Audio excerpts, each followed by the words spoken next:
गौड़ीय वैष्णव परंपरा ही क्यों? कई सारी परंपराएं हैं, कई सारे वैष्णव संप्रदाय हैं, आपने क्यों चुना गौड़ीय वैष्णव संप्रदाय को? और अपने आप में गौड़ीय वैष्णव संप्रदाय में क्या उसका महत्व है, क्या खास है ऐसा? Very nice. ऐसी बहुत सारी परंपराएं हैं, बहुत सारे संप्रदाय हैं, उसमें से कुछ ऑथेंटिकेटेड है और कुछ पाखंड भी है।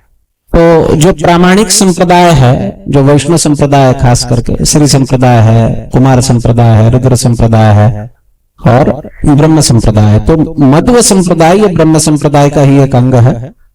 इसी संप्रदाय में कलियुगी अवतार श्री कृष्ण चैतन्य महाप्रभु अवतरित हुए और उनसे आगे जो परंपरा चली वो ब्रह्म, मध्व और गौड़ीय कहा गया। तो गौड़ीय संप्रदाय क्यों? कलियुग का धर्म है या युग धर्म जिसे कहते हैं वो है नाम संकीर्तन। कलौ तद हरि कीर्तनात्। ये हरि कीर्तन या महासंकीर्तन आंदोलन की जो उद्घाटन हुआ इस कलियुग में वो श्री कृष्ण चैतन्य महाप्रभु द्वारा हुआ। उसके पूर्व नाम संकीर्तन नहीं चल रहा था। नाम संकीर्तन का प्रारंभ ही उनसे हुआ है। तो नाम संकीर्तन आंदोलन जो है ये महाप्रभु ने इस जगत पर इस युग धर्म को स्थापित किया, कलियुग के धर्म को।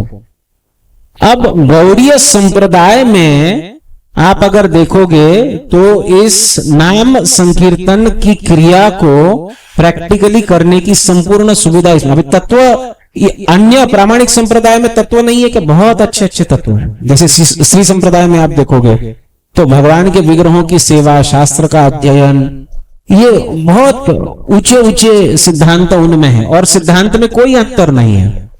भाव का अंतर ऑफकोर्स संप्रदाय में भाव का अंतर होगा, परंतु गौड़ीय संप्रदाय का व्यक्ति शास्त्र के सिद्धांत को अपने जीवन में यथारूप उतारने की शक्ति रखता है।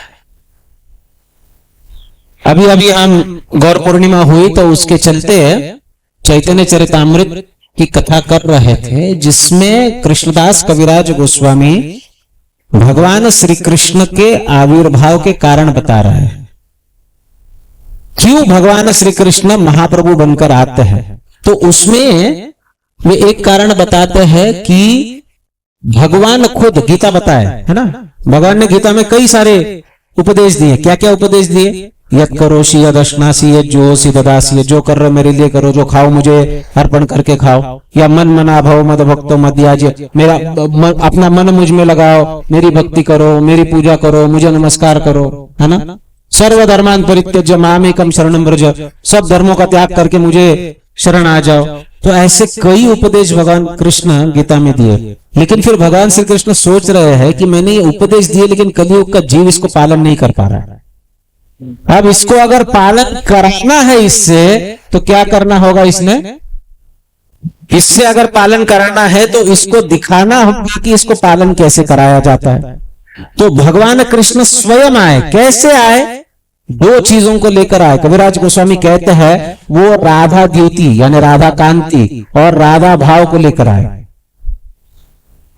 अब राधा द्युति और राधा कांति को लेकर आए क्योंकि श्रीमती राधा रानी भगवान की सर्वोच्च भक्त है। अब भगवान तो भक्ति करने का केवल उपदेश दिए ना, लेकिन वो उपदेश देकर भी लोग समझ पा रहे हैं क्या? आप कह रहे हैं ना बहुत सारे संप्रदायों ने, बहुत सारे परंपराओं ने गीता पढ़ी नहीं है क्या?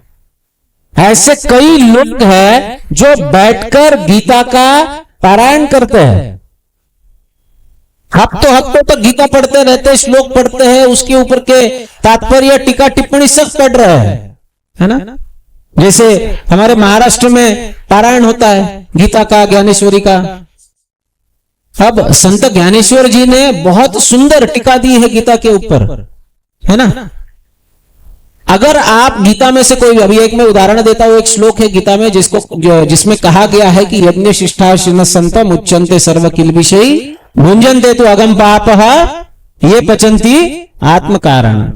तो इस श्लोक का अर्थ क्या है? इस श्लोक का अर्थ है कि अगर कोई यज्ञ के उच्छिष्ट को यानी भगवान के प्रसाद को, यज्ञ का अर्थ केवल फायर सैक्रिफाइस नहीं होता है, अगर भगवान को अर्पण किए बिना अगर कुछ खाता है तो भुंजनते तु अगम पाप, तो वो पाप खा रहा है। ये इस श्लोक का अर्थ है। अब कई सारे संप्रदाय, कई सारे परंपराएं हैं, इनको केवल आप ये श्लोक चालू करो, यज्ञ शिष्टाचार, तो ये पूरा श्लोक बोलेंगे, किस अध्याय में बताएंगे, कौन सा नंबर का श्लोक ये बताएंगे, पूरा अध्याय गाएंगे। लेकिन अगर घर जाकर देखोगे तो उनके घर पे भगवान को भोग नहीं लगता है। वो गीता को जानते हैं, गीता को जी नहीं रहे हैं। गीता को जीने की जो शक्ति प्रदान की है वो चैतन्य महाप्रभु ने की, और इसलिए आप देखोगे गीता के एक एक श्लोक को जीने की क्षमता अगर कोई रखता है तो वो गौड़ीय वैष्णव है, क्योंकि उसके ऊपर चैतन्य महाप्रभु की कृपा है।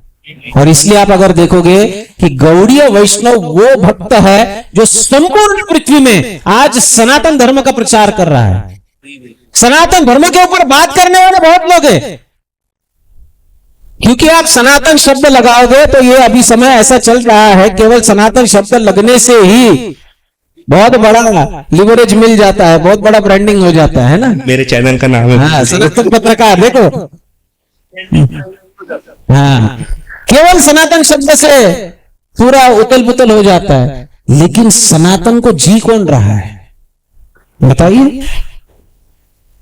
आज गौड़ीय वैष्णव वो वैष्णव है जो, जब कहा गया है कि धर्म के 4 स्तंभ है, कौन कौन से स्तंभ है धर्म के? सत्य, दया, तप, शौच, ये धर्म के 4 स्तंभ है।